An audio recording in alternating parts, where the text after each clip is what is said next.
We've been following the protests in Iran. What we do know is little because the government has blocked all internet communication in the country. But we do know that Iran is no stranger to protests, and these protests are unprecedented. According to Reuters, at least 5,000 people have been killed in protests in Iran, including about 500 security personnel, an Iranian official in the region said on Sunday. The Iranian government has been threatening to hang protesters in response, but President Trump has said that he would attack Iran if that happens, which seems to have put off Iranian executions for now. Either way, the war of words between Trump and Iran's supreme leader, Ayatollah Ali Khamenei, is escalating. The protests in Iran over the last 3 weeks were sparked by an economic crisis after the Iranian currency hit an all-time low against the U.S. dollar. But, it didn't have to be this way. For the better part of 10 years, ending 10 years ago, the international community negotiated with Iran about curbing its controversial nuclear program. When the U.S. got involved in the final 2 years of that negotiation, U.S. actions caused the Iranians to finally sign on to a nuclear deal in 2015, agreeing to verifiable curbs on its nuclear program. But in 2018, President Trump scuttled that deal and reimposed harsh sanctions on Iran's economy, leading to this moment now. And that's the seed of today's violent crackdown in Iran. In the Joint Comprehensive Plan of Action, the JCPOA, it's what you know as the Iran nuclear deal, Iran agreed to curb its nuclear program and limit its uranium enrichment program to levels that are well below what they would have needed to make a nuclear weapon. It also agreed to allow for more thorough international inspections of its nuclear energy facilities. In exchange, the big powers agreed to lift hundreds of billions of dollars worth of economic sanctions, though many U.S. sanctions remained in place. In 2015, I visited Iran as the nuclear deal was being signed. Everyone I talked to there said that the same thing. They said the economic sanctions were hurting their economy and undermining their prosperity. All of that, along with Iran's own economic mismanagement and its government's deep repression of dissent, have fueled some of the biggest protests that country has seen in decades. Joining me now is Ali Vaez. He is an International Crisis Group Iran Project Director. Previously, Ali served as Senior Political Affairs Officer at the United Nations Department of Political and Peace-Building Affairs and was the Iran Project Director at the American Federation of Scientists. He's the co-author of How Sanctions Work, Iran and the Impact of Economic Warfare. Ali, thank you for being with us. Thanks for having me, Ali.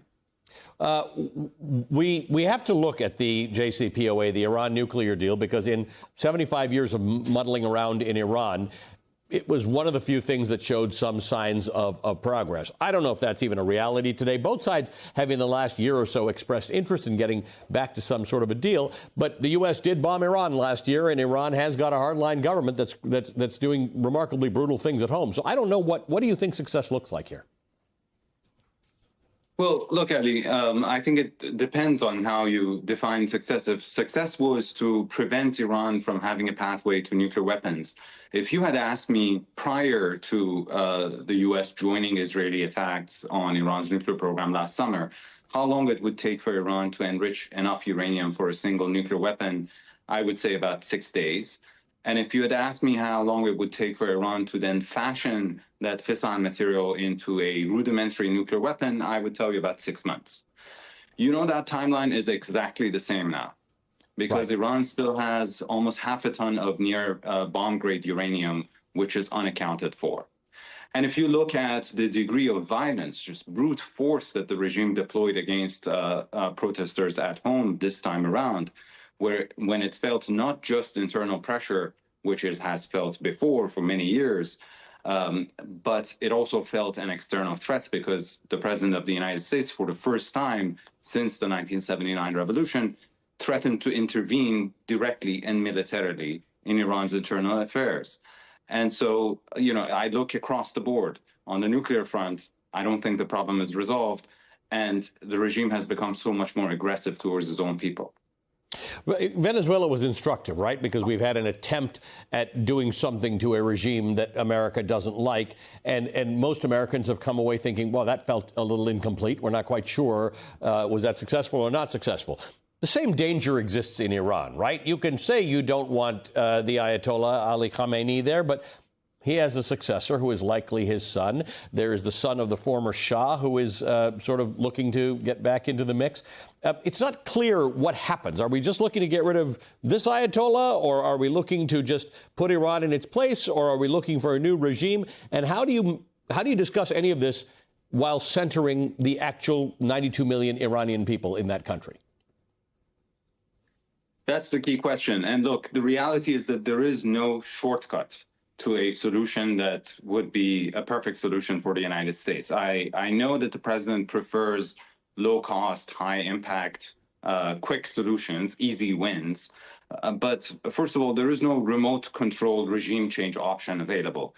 If you look at other regime change agendas that we've implemented in the region, you usually need boots on the ground. In the case of Iraq, for instance, there were American boots on the ground. In the case of Afghanistan or Libya or even Syria, there were indigenous boots on the ground. So you need to have some sort of an organizational capacity on the ground, which is something that the Iranian regime has prevented or at even initial stages of its development has nipped it in the bud. So we don't have anyone on the ground who can do this. Unarmed Iranians are not going to be able to face off a regime that is armed to the teeth and has no hesitation to commit mass murder to remain in power. That's number one. Number two is, if there is a political vacuum, so let's say we go in and we decapitate the Iranian political system, kill the supreme leader, or do something similar to what happened in Venezuela, which I don't think is possible in Iran, but let's imagine that that would be the case. Who is going to step in? There is no viable organized opposition inside Iran. The opposition abroad has some support in Iran, but has no organizational capacity inside the country. So the likeliest scenario is that you would have the men with arms, the Revolutionary Guards, who would take over. And I'm not sure if that would make a better situation either for the Iranian people or for U.S. interests.